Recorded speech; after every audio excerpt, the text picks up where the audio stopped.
सामान्याच्या अन्यायावर नेहमी लक्ष देवळा न्यूजवर पहा फक्त. गॅस वाढसह काळा बाजार रोखण्यासाठी पाचोरा काँग्रेसने आक्रमक भूमिका घेऊन तात्काळ तहसीलदार यांनी कारवाईचे आदेश दिले.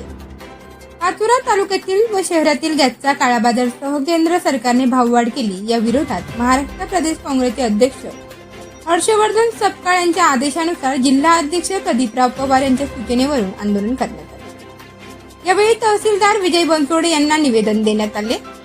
यावेळी तालुका अध्यक्ष सचिन सोमवंशी, जिल्हा चिटणीस शेख इरफान शेख, अल्पसंख्याक शहर अध्यक्ष शरीफ शेख, युवक काँग्रेसचे संदीप पाटील, एसटी सेलचे शंकर सोनवणे, प्रवीण पाटील, अण्णा पाटील, ओबीसी सेलचे चेतन बोदवडे, प्रशांत पाटील, युगराज भोई, भगवान भोई, प्रशांत पाटील, राहुल मराठे, दिलदार पठाण आदी उपस्थित होते. देवळा न्यूजसाठी चंदू खरे.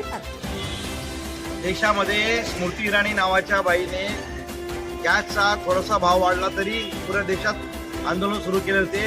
ती हड्डी पण गायब झाली तिची आणि ती पण गायब झालेली आहे आणि ती मॅडम कुठे गेली माहीत नाही. परंतु देशामध्ये गॅसचा जो तट्टा आणि वणवा बसतो आहे तो मोठा झालेला आहे. भाववाढ खूप प्रचंड झालेली आहे. 60 रुपये म्हणजे खूप झालेली आहे बरं का.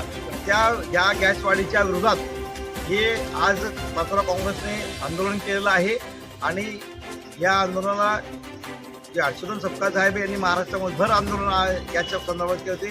प्रदीप पवार जे होते जिल्हाध्यक्ष यांच्या सूचनेवरून आज हे आंदोलन झालेलं आहे आणि तात्काळ हा काळा बाजार देखील जास्त थांबावा आणि भाववाढ ही रद्द करावी ही मागणी काँग्रेसची आहे.